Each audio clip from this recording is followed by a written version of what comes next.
ketika Anda sebagai seorang pemilik toko, handle nasabah, apa yang Anda dapat?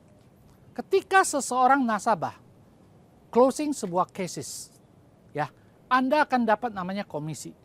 Di tahun pertama, Anda akan dapat 30%. Nasabah lanjut ke tahun kedua, Anda dapat 30% lagi. Nasabah lanjut ke tahun ketiga, Anda akan dapat 5%, tahun keempat 5%, tahun kelima 5%. Kenapa kita dibayar mahal dan panjang?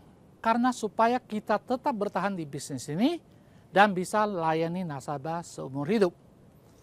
Nah, andai kata kita capai target di atas 100 juta, maka kita dapat yang namanya bonus. Bonus 12%. Sehingga secara keseluruhan sebenarnya kalau kita kerjain benar, komisi plus bonus adalah 42%. Di tahun kedua, ketika kita bisa konsisten, minimal 3 case dan omset minimal 20 juta, maka kita akan dapat tambahan bonus 13%. Sehingga di tahun kedua, sebenarnya komisi dan bonus kita adalah 43%. Coba Anda gabungkan. Dalam 2 tahun, maka Anda akan dapatkan adalah 85%. Kalau Anda tambahkan keseluruhan dalam 5 tahun, Anda dapat adalah 100% dari 1 tahun pertama premi yang dibayarkan oleh nasabah.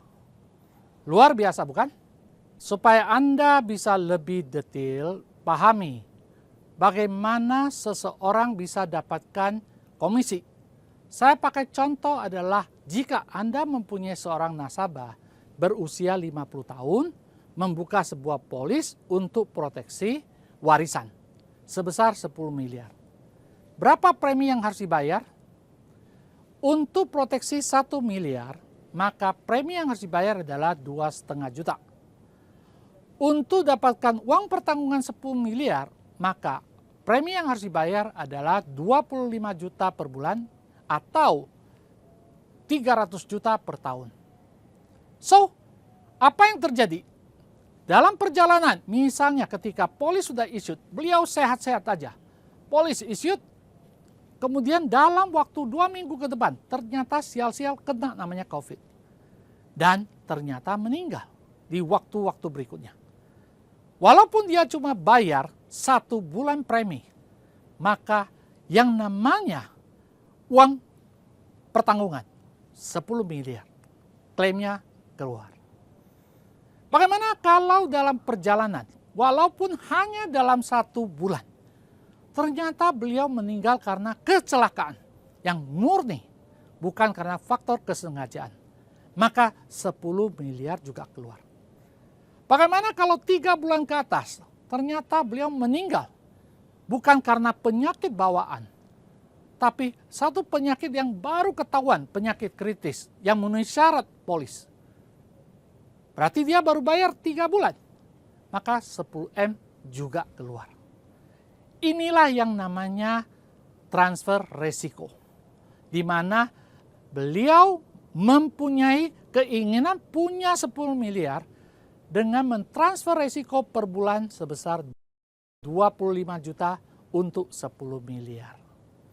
Nah, kalau seseorang itu mau kumpulkan 10 miliar dengan cara konvensional misalnya nabung, dia minimal butuh 400 bulan atau 33,3 tahun.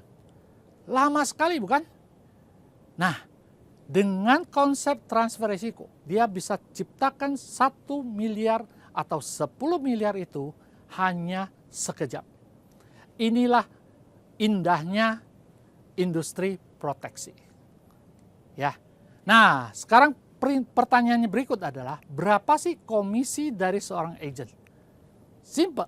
Tahun pertama, dia dapat 30% kali 300 juta, berarti dapat 90 juta. Tahun berikutnya, nasabah kalau store, dia akan dapat 30% lagi. Kali premi setahunnya adalah 300, dapat 90 juta lagi. Dan seterusnya. Inilah konsep perhitungan sederhananya.